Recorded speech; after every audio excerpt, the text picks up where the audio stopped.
Welcome, fans, to a long-awaited new edition of the Old School Shooters podcast. My name is Jack Kilby, Executive Vice President of Great North Wrestling, and we have an extremely special guest with us tonight who is coming back to Great North Wrestling, making his debut in Smith Falls, Ontario tomorrow night at 7 p.m. The bell time, 6 p.m., doors open, meet and greet. The one, the only British Bulldog Jr., Harry Smith, right there, live and in color, to quote The Dream. But before we get into anything else, I would be remiss if I did not introduce my longstanding co-host on the Old School Shooters podcast, the man who came up with the concept, the King of Connecticut. King, how are you tonight, sir? I'm doing great, brother. It's great to be back with the no gimmicks dude, the Executive Vice President, Great North Wrestling, and the great Harry Smith, British Bulldog Jr. I'm excited about this. I even made myself a special drink for the occasion. Little summer cocktail, Sicilian summer cocktail.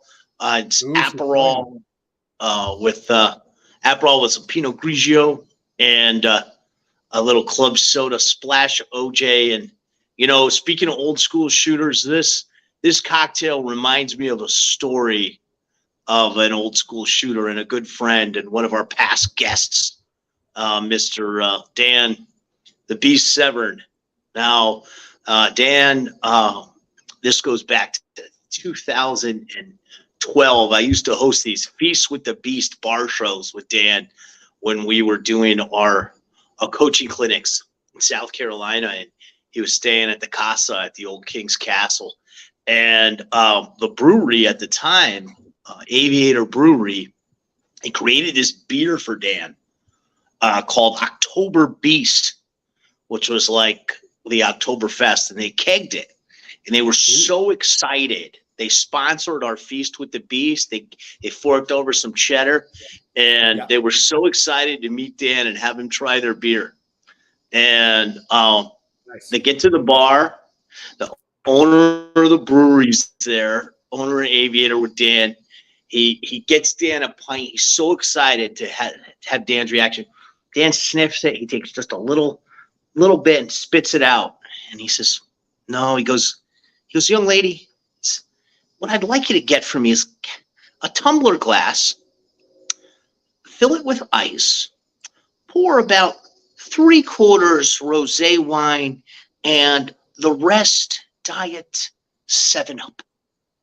And that drink became known as the Dan Severn, a manly man with not so manly tastes in beverages, and it devastated those guys. But we aren't here to talk about Dan Severn. We're here to talk about Great North Wrestling and our guest, who I'm so pumped about.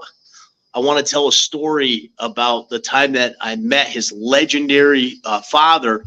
But before I do that, I just want to say the last show up there in Canada that you and I called together, Jack, Great North Wrestling, man, it was awesome. And let me tell the fans, Great North Wrestling is not your cookie cutter modern wrestling. Not at all. You've got great technical wrestling. You don't have all the wrestlers looking the same. Some of those matches, the guys look like they come from the lumber camps, rugged guys from the lumber camps beating the hell out of each other. You're going to see some fights. You're going to see some great wrestling action. And I'm so excited to hear that there's going to actually be a match between Harry Smith and Nunzio, who, man, what a rich history both men have. You know, Nunzio from UWFI, he actually fought my friend promoter Steve Nelson in the old USWF. A lot of people don't know about that organization that the legendary Evan Tanner came out of. And we're going to have Nunzio on to talk about that. But I want to tell a story. And this story goes back to the mid-'90s. And in Connecticut, I'm from Norwalk, Connecticut, which is only a few miles from Titan Towers in Stamford. And in the mid-'90s, right after college, I had two friends who worked for Titan Towers. One was a little cutie, Missy Costabile, who did the commercial with Stone Cold Steve Austin that aired on Raw. She and I did a little spoof of that commercial a few years ago, the 20-year anniversary. And the other was my buddy Pete Riccio, who was a baseball player and a bodybuilder. And he used to let me go. He worked in the accounting department at Titan Towers and was a pretty respected guy on the business side there. He and I used to go work out at the gym. And one day, he and I and Missy, we went to lunch at Buster's Barbecue in the mid-90s, which was right across the street from WWE, from Titan Towers at the time. For people that don't know, their headquarters is right off 95 in Stamford.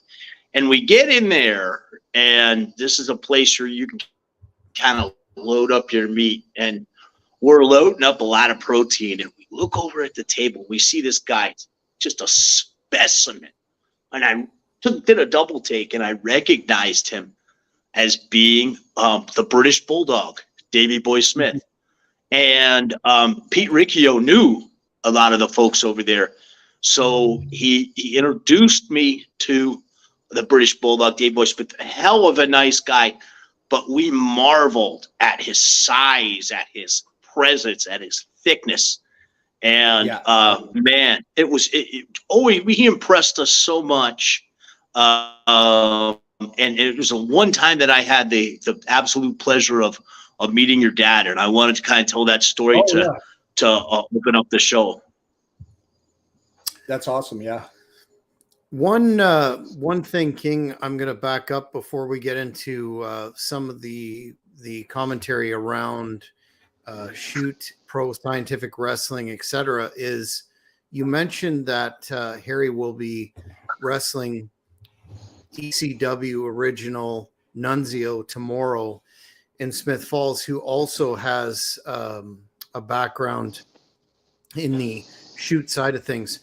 Harry, I know that the fans would be interested in finding out what your thoughts are on this match. I know it's been a very long time since you've shared a ring with the Sicilian shooter. And do you have any strategy in terms of that shoot background that he's so renowned for? Well, certainly. Nunzio was a student of Billy Robinson's and did training with Billy in Nashville, Tennessee with Billy Scott. And I believe Gary Albright and some other guys down there at the time. So he definitely knows he knows a thing or two about a thing or two. And Billy Robinson used to always nickname him and call him Cheap Shot because he knew when to get his cheap shot in when push came to shove. And so I'm going to have to be aware of that. And I have a large size and strength advantage over Nunzio, but I'm not going to be taking him lightly whatsoever. And I think that'll be a great match, and we'll have demonstrate some scientific wrestling, pardon the term. And it should be a great match for the fans here in Great Falls.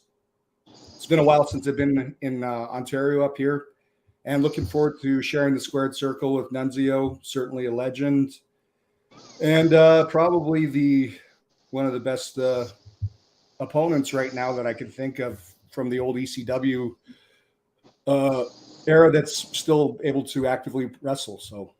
So you'll be in one of the two co-main events. Just wanted to get your thoughts on the other co-main event before we get into the scientific wrestling. It's good stuff. Yeah, it looks like it. You are familiar with Jeremy Prophet. He's our Canadian champion still, and I know that you are now becoming familiar, like the rest of the wrestling world, with Magnum McLaren. Magnum McLaren is a prodigy, to say the least. He is a high flyer. He can wrestle. He can brawl. He can literally do it all. He's well skilled beyond his years. And I'm biased because of the fact that I am part of a consortium with him and Big Daddy Diamond, known as the Big Money Players, but he has earned a shot at that Canadian title tomorrow night by cleanly and soundly defeating Wes Briscoe in the May 6th match that he had for the Great North Wrestling 15th anniversary. What advice would you give? Not saying that he needs it, of course, but as a man who has faced Jeremy Prophet in the past, what would be your insights to what Magnum should look at when he steps in the ring tomorrow night, less than 24 hours away? I would say give him a snap suplex on the floor, because he doesn't seem to get up too good from those. I wrestled Jeremy before one time, and we spilled out to the floor, and I gave him a snap suplex on the floor, and the match ended quickly after that. Unfortunately, I don't like to ever injure another opponent, but you don't land the right way, and it's the unforgiving cement. So, I don't know if Jeremy still has back problems to this day from that. I'm sure he doesn't have too good a memory of that. So, I mean, if it spills out to the floor, it certainly goes to the advantage of his opponent. And he's got a big size advantage also. So I think that he has to also be aware Jeremy's good with submissions, and keep his probably attack him with more of a brawling style, and keep the pressure on Jeremy. And if it spills out to the floor, he's got the size advantage, use it and slam him. And but you don't want to you want to slam him on the floor, but you need to get him back in to win the title.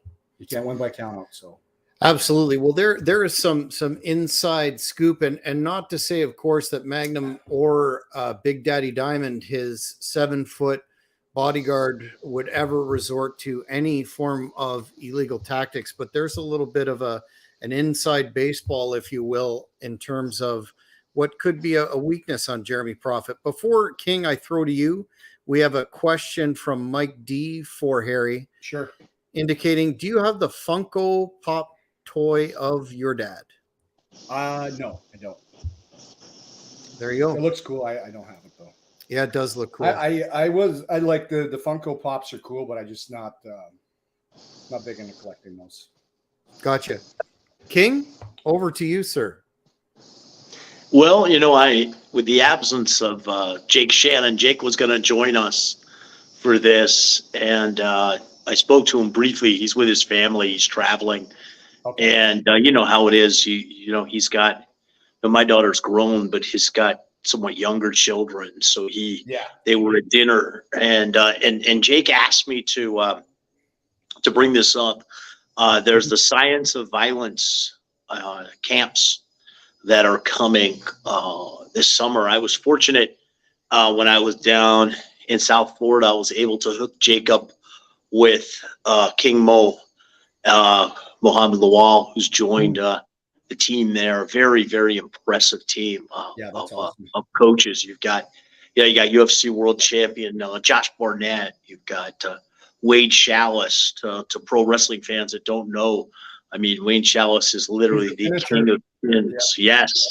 Yes. And you've got Harry as one of the coaches as well. And what Jake wanted me to bring up was that Harry is going to be coaching in Orlando, Florida, and in Windsor, Ontario, the camps, the upcoming camps. So people check out Scientific Wrestling. I know, this is old school shooters. It fits right in.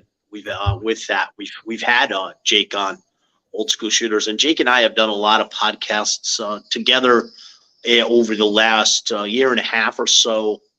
I've known Jake for so long, myself, and with his Shoot Pro Wrestling brand, we're working on some big stuff. I'm not going to let the cat's out of the bag, but we got some really big stuff coming with respect to Shoot Pro Wrestling. And just to explain to the fans, the Scientific Wrestling is a long-standing 20-plus year camps that Jake has done, coaching camps for catch wrestling, submission wrestling, and really started with Carl Gotch and Billy Robinson. And then Shoot Pro Wrestling was actually the brainchild of Billy Robinson. Jake and I recently did my old buddy Jerry Briscoe's podcast with JBL, we talked about Shoot Pro and man, just want to bring that up. We want to focus obviously on tomorrow. Everyone's excited. Everyone's talking about tomorrow night's show, Great North Wrestling. But with Jake not being able to join us, I just want to make sure that I brought that up. Yeah, absolutely. And for fans, wrestlers or shooters or amateur wrestlers that want to attend, professional wrestlers especially, if they're in the Ontario area or the near Orlando, just check that out on my Instagram at DB Smith Jr. That goes for Twitter as well. And I'm under Harry Francis Smith, my real name, on Facebook. And of course, scientificwrestling.com has all the details and information you need. So looking forward to spreading that knowledge and love of submission catch wrestling on those dates as well. And we'll be seeing a little bit of that tomorrow night as I take on Nunzio right here in Great Falls. Yeah, that's really a dream match between Harry and Nunzio. If you're a fan of great technical wrestling, that's gonna be awesome. That's gonna be awesome. And we've done that here with Old School Shooters with a guest we've had. I think our first guest was my old bud Pat Milicic, and we've had Pat's a great guy, and and Pat's gonna be working in conjunction with Jake and I on some stuff too coming up. We got a lot of cool stuff coming up with that Shoot Pro brand. Yeah. But yeah, Jack, I just want to commend you once again for creating a promotion in this modern age where a lot of us that are old school, kind of stopped watching pro wrestling. We watch the old stuff. And I just want to encourage folks to listen to this program that are old schoolers. Great North Wrestling, that's the old school promotion right now in professional wrestling for the old school fan, right, Jack? Well, we try to present a traditional pro wrestling product with some modern update, so to speak. It's not so much the dichotomy between old and new, but it's philosophy. And when we have athletes like this man here in Great North Wrestling, we're sending a message, and we're sending the message that we value athleticism and we value legit individuals that can go and translate that into the ring. You're not going to see, promos for 20 minutes where people are talking about whatever, and it goes nowhere and have a 2-minute match. You're not going to see, wrestling that doesn't make sense, that, high spot after high spot or whatever. You're going to see bell-to-bell action that the fans have come to expect from Great North Wrestling. And I would also like to mention at this point, hats off to Devin Hannibal Nicholson, my partner, and a man whose brainchild and baby Great North Wrestling was and remains.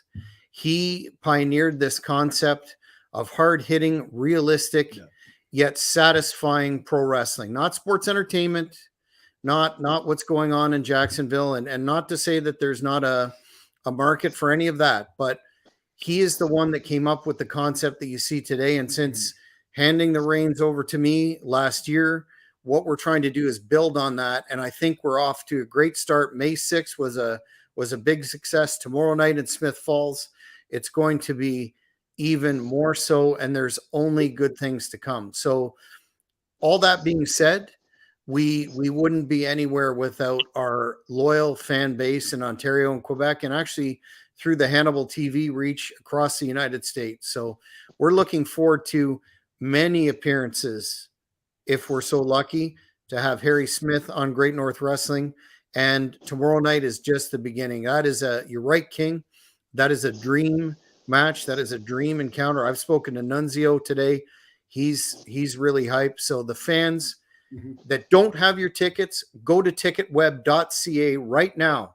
Get your tickets so you don't miss out. They're available at the door, but without a word of a lie, we're very strong on the pre-sale, and I'd hate for fans to miss out. Now, Jack, do you have a pay-per-view streaming component for the show tomorrow night? No, it's being recorded as always for the Hannibal TV, and we are going to have that up with our commentary shortly thereafter, as per the show on May the 6th. But not to stooge off anything prematurely, we are definitely in talks to look at other avenues, and you might be surprised what you see coming up from Great North Wrestling in the months to come. Yeah, and to backtrack just a little bit there, Jack, Hannibal's a humble guy. He's a real humble guy, but Hannibal was a phenom in wrestling in Canada. He was a national champion, and then when he had the unfortunate situation with Abdullah the Butcher, he got hepatitis. He came back and was a Olympic alternate, just barely outpointed for that spot. He's a national Canadian national open submission grappling champion as well, and he doesn't talk about that, he's a very humble guy, and really I don't think that he gets enough credit in the podcast space for really being a pioneer of what we're doing now.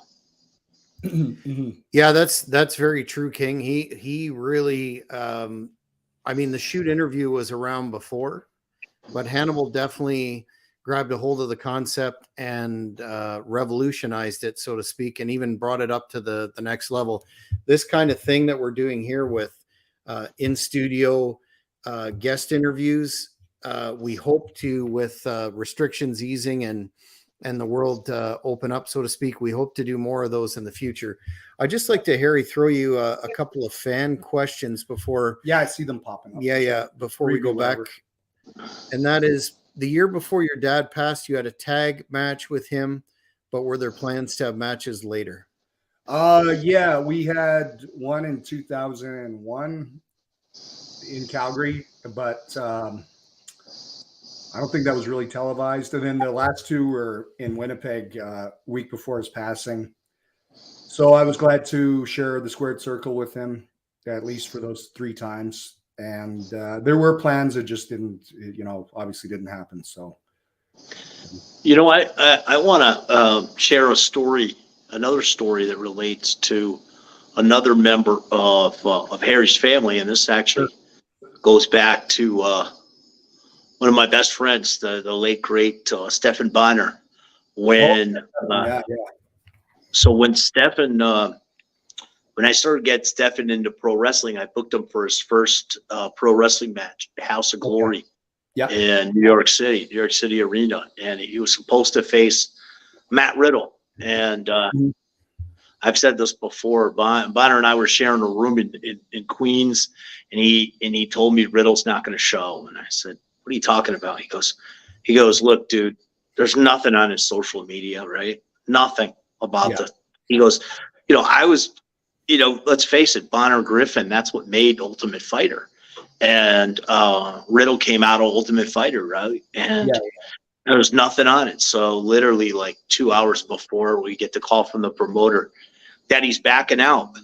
And he's not going to, and we said he got a case of pussy. I actually was broadcaster for that show, and I famously said Matt, and the fans were chanting, we want Riddle. And I said, Matt Riddle's not here. He got a case of the pussyitis.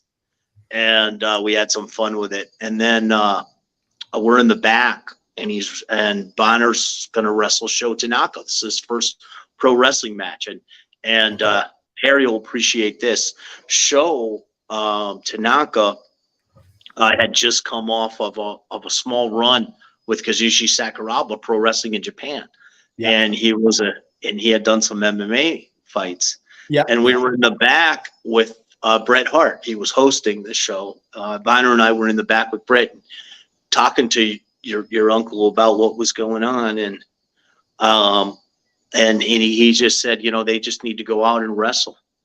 and man, they Sure, went yeah. out and wrestled, and they had a hell of a match. It's actually here on Hannibal TV. That was one of the many matches that I gave Oh, to Hannibal the Post. yeah, I'd like Uh, to see that. yeah, you could see the match, and it was cool, man. And that was the only time I met your Uncle Brett, and he was really cool, really, really cool with us. And I Yeah, got to yeah. tell you this, one of the things he talked to Stefan about was you, and how Oh, yeah. proud the family was of you. Yeah. And Stefan Oh, said that's he had met you, I recall, and how proud they were of you in your grappling journey Yeah, and yeah. your shoot journey. Yeah, we Stefan came to Batista's gym in Florida like 2 months or 6 weeks out from Dave's fight. And we were going in between like rounds with Dave would do stuff with me and then Stefan back and forth. So Yep. So Dave was getting ready. So he I think Dave had some long days on those days with Yeah. because he was Oh, yeah. breaking a lot with Stefan and rolling a lot with me, which was me on top, smashing him. And Stefan was he was tearing into Dave pretty good, which that's fight camp. So Dave, Yeah, man, and it worked because Dave won that fight. Yeah. You're in there with two guys like him and I, like you're definitely gonna be ready. So good on him. Yeah. So Jack, tell us any of the other matches, because I'm really looking forward to calling the matches with you tomorrow night up there. What are some of the other matches going down? Well, we have Vance, Nevada making a return to Great North Wrestling. We have a special women's match featuring Jessica Black and Persephone Vice in a 2 out of 3 falls. Jessica out for revenge against Persephone, given the attack that occurred backstage. We have a number, in addition to the other co-main event of Magnum versus Jeremy Prophet, we have a local, very strongly promoted and a lot of interest in the Smith Falls area between the classic favorite Bruiser and Hardcore Steve. That will be a tables match. So the first man through a table in the center of the ring will be the winner. And we have a lady coming in from LA by the name of Vipress. And she is one of the talents that is really catching a lot of attention through her social media.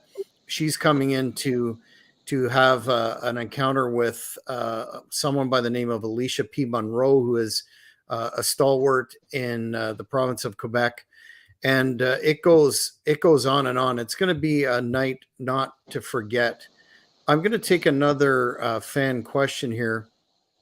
And this kind of is an amalgam of several questions, but the fan is pointing out that you're more than ready to main event against Roman and Cody and add your family legacy to the current storyline. So the other fans were asking, more globally, what would the potentiality be for you to make a return to that very large company and very rich company now that they've got a deal with UFC? Oh, do they now? Like, is that for real? Yep, a merger. Wow. King will speak to that more, but yeah, they're worth several billion more than they were a while ago. Wow. Well, hey, never say never, right? Would you be interested in that storyline? Oh, yeah, for sure. I mean, would that happen? I mean, who knows, right? Mm-hmm. Well, stranger things have happened in the wacky world of combat sports pro wrestling. Yep. Charles is asking, do you still train with TJ and Natalie in Florida? Not really. I haven't been down in Florida for a while. Been back in Calgary.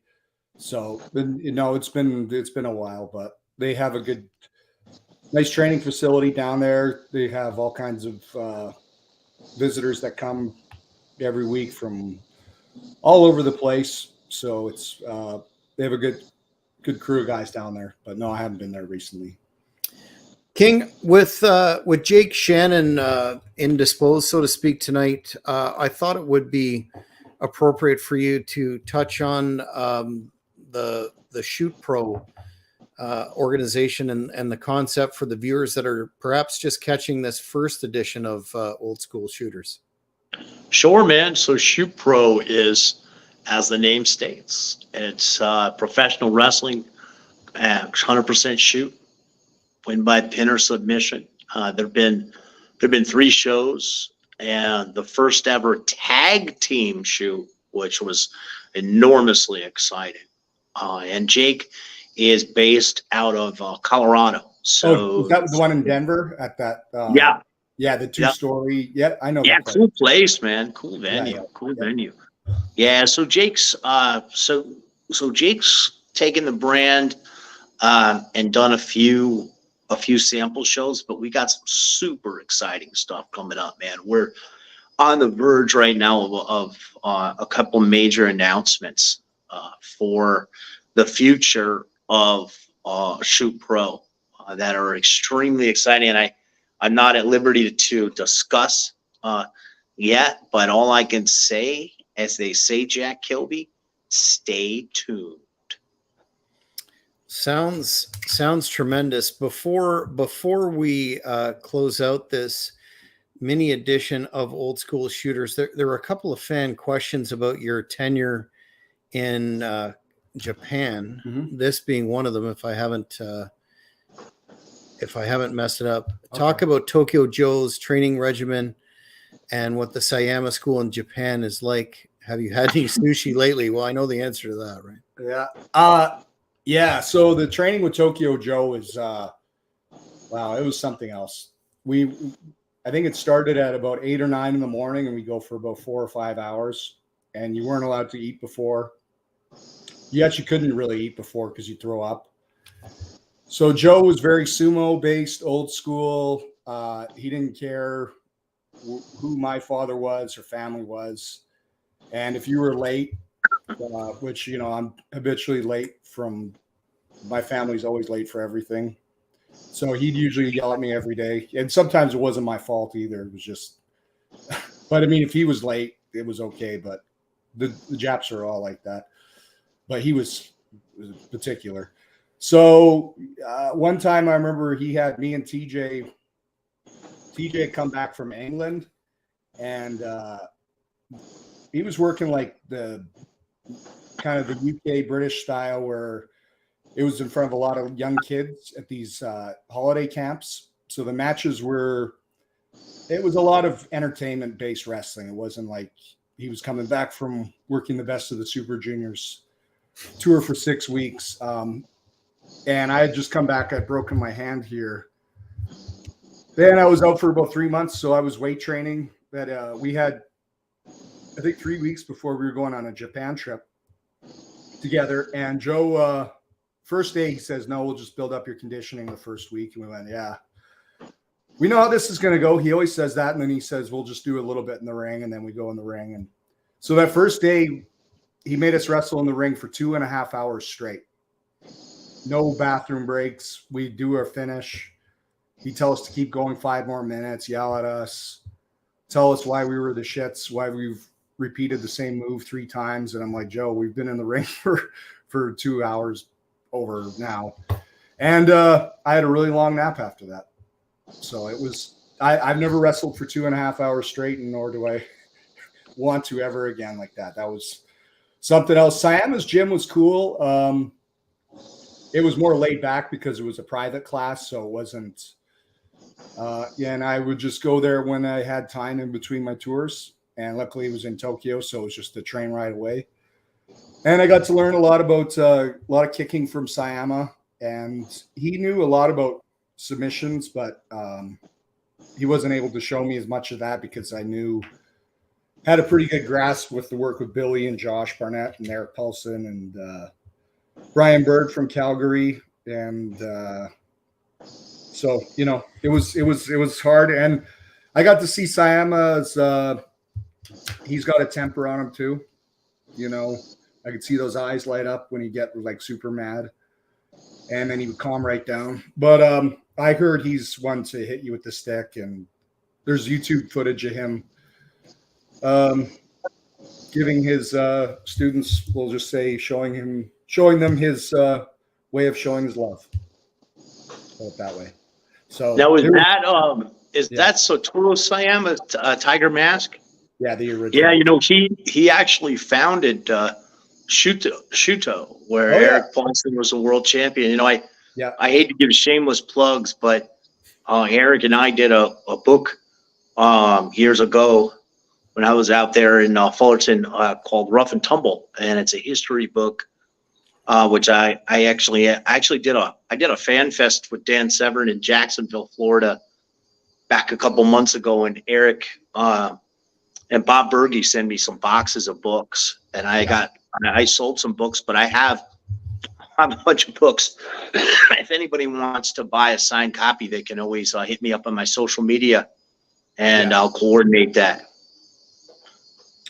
Wanted to get one last fan question in before we ask you the penultimate old school shooters philosophical question. But Charles is asking, is perhaps not a compilation per se, but is there a best of where your matches that you're perhaps the most, I think we're talking pro wrestling matches, that you're most proud of can be found? Or could you, if there isn't such a compilation in existence, could you run down your like top 5? I know that's, we had this discussion tonight too, and that's very difficult. Yeah, it's hard because I've had great matches from a variety of different companies, but I mean, all my best matches are not on YouTube, unfortunately.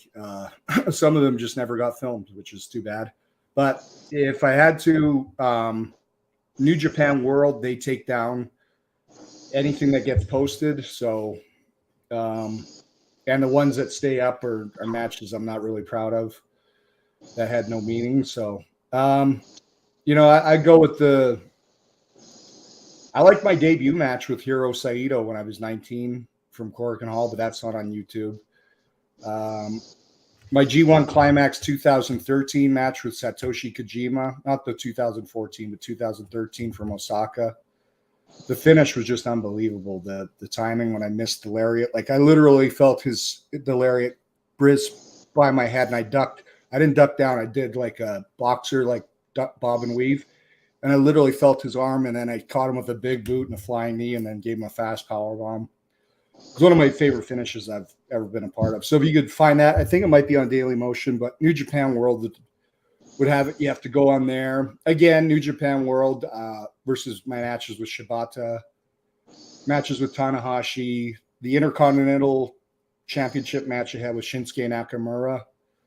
The KDS matches we had against Nakamura and Ishii and Tenzan Kojima, we had a number of classics with them.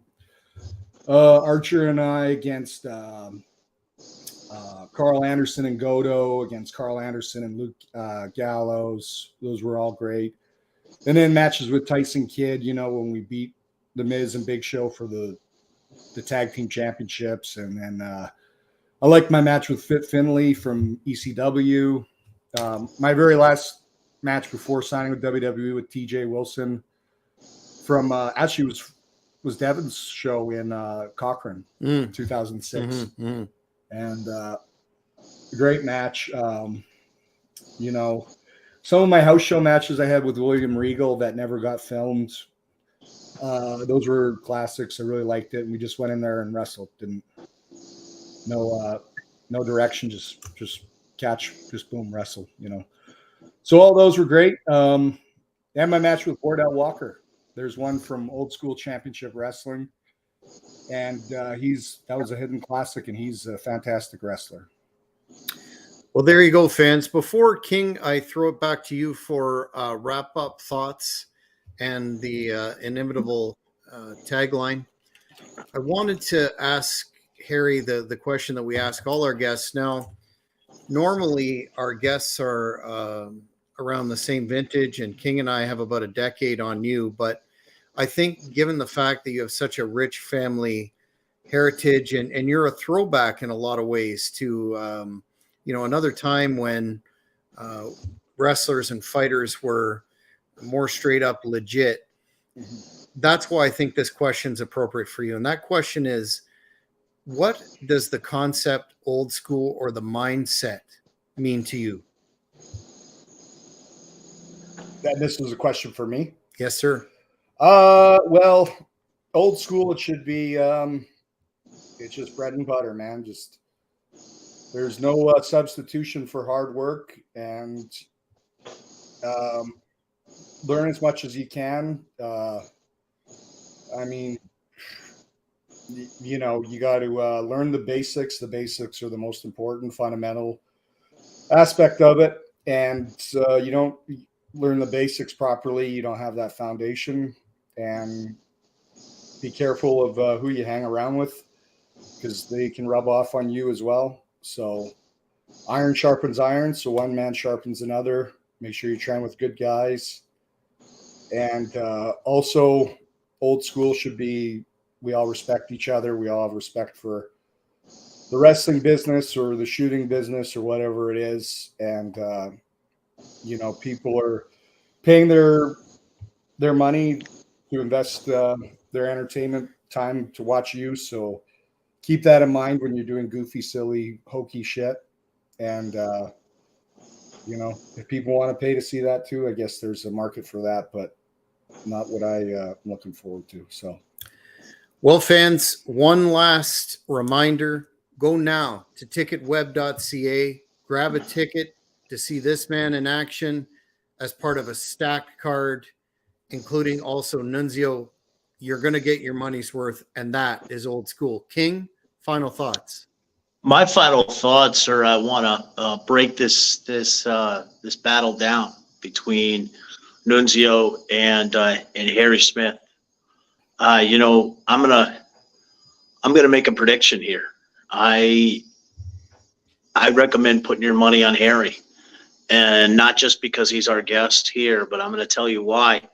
You know, no disrespect to Nunzio, you know, but Nunzio is at a disadvantage in age, in size, and typically Nunzio, the Sicilian shooter, could overcome that with his background. He's got some nasty leg kicks.